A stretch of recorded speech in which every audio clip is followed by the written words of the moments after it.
Welcome back, Sports Tonight on Channels Television. Remember, you can be part of the program. You can talk to us on Twitter. We're Channels_Sports, Facebook, Channels-Sports. And send us an email to sportstonight@channelstv.com. We have the president of the Nigeria Cricket Federation in the studio. But before we get on with that cricket discussion, let's let you know what's going on at the Europa League. Arsenal fans, brace up. Something good or not so good is about to happen. CSKA Moscow 2, Arsenal 0. Remember, the Gunners won the first leg by 4-1, and now it is 4-3 on aggregate.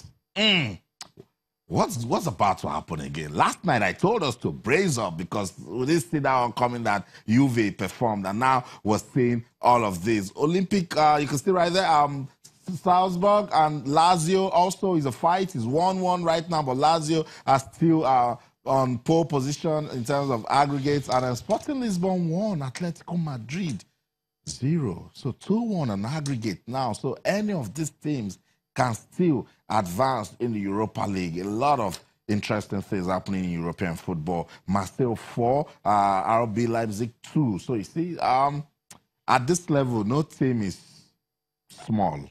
So you underrate any team at your level. That's football for you. But let's bring the discussion back home. The development of cricket in Nigeria gets our attention. I have the president of the Nigeria Cricket Federation. He's been telling us a lot of things.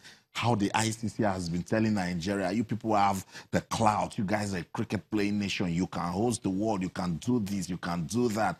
And then the new boss says, we can take this opportunity. We can take this chance. So Nigeria will be hosting the World T20 qualifiers for West Africa. And after that, the Africa Cricket Association also said, we're going to bring the qualifiers for the Africa Cup to the country.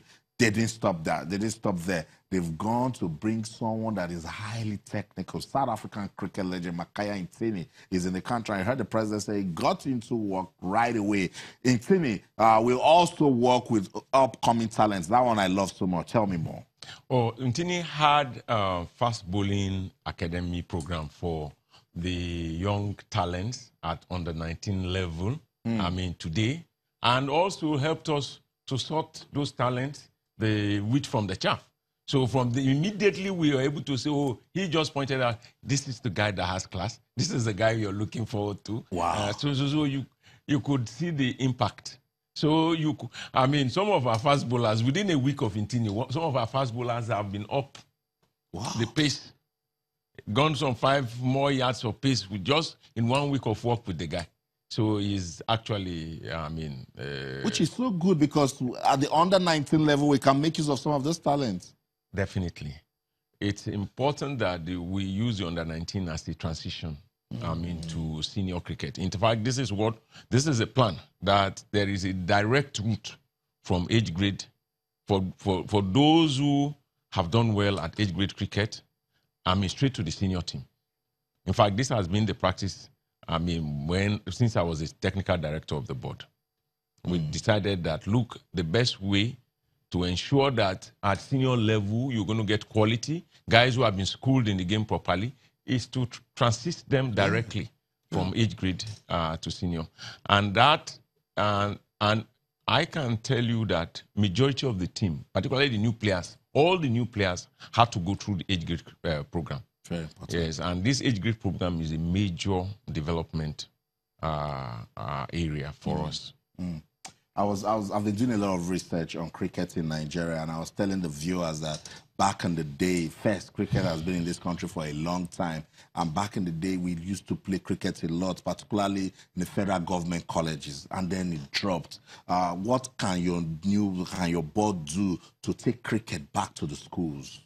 Now, this is a major area for us of work, because the principle is that a major opportunity for us to become a great cricket playing nation is to bring our population into the game. And that is to say that you would like maybe some few years to come to select a national team that maybe from Akwa Ibom, from Sokoto, from Maiduguri, as long as we're going to combine that variety we have in our country. We all behave differently. And each tribe, each group approaching things differently. It's good for when we bring them together. When you bring that variety together, it's supposed to create strength. And this is part of what we're trying to look at. And the national grassroots program is going to take, the trend is going to take off as soon as these qualifiers are over. We're going state by state to states that have either lost their development program or have not really participated in the development. And this time, we're not going through the unity colleges. We want to go through the schools on one angle and go through the state sports councils. Okay. So that there is a development platform for every state. And then, of course, also the schools will be there as well. And we're also asking the old boys of those schools that played in the past to look at partnering with us and then bring back the game to those schools. Yeah. So at the moment, I can tell you that there's a new wicket in King's College. King's College, you could say, was the #1 institution that drove the cricket in the past. But along the way, they lost their way. St. Gregory's College, the same thing. I know that Government College, Gilia, the old boys are also working very hard. Warri, the same thing. We are hoping that Umar here, another great cricket playing school, Government College Ibadan is also. So we are trying to approach from two angles: the school old boys and working with them, and then we're also looking at the state cricket associations having a development program also on the own, like similar to what we do in Kaduna. The program in Kaduna is both school-based and also central. That is to say that apart from the school cricket program, there is a platform for children. Sometimes if you come to Murtala Square every Saturday, there's sometimes up to 100 school children gathered there. Wow. And in this way, we're able to bring our resources together, within a small platform, and then work directly on the children. So we're looking to see that brought in. Sounds good. Yes, and we're looking at what the ICC is giving us for development for that purpose. That's right. Well, I'm sure if we put something together properly that is aimed towards development, there'll be some grants for us to do. We'll be monitoring that because that's the future of cricket right there in Nigeria. Definitely. So it's important that we take it very seriously. What are the plans for the league? Now, there are different leagues in the country. There are different types. There are state-based leagues and regional leagues, and then there are those that are national. For instance, the most popular regional or state-based league is the CCC League, based in Lagos. Yeah, it caters not only for players from Lagos State, but for surrounding states. So you have players coming in from Oyo State, from Ogun, from Edo, as far as Edo.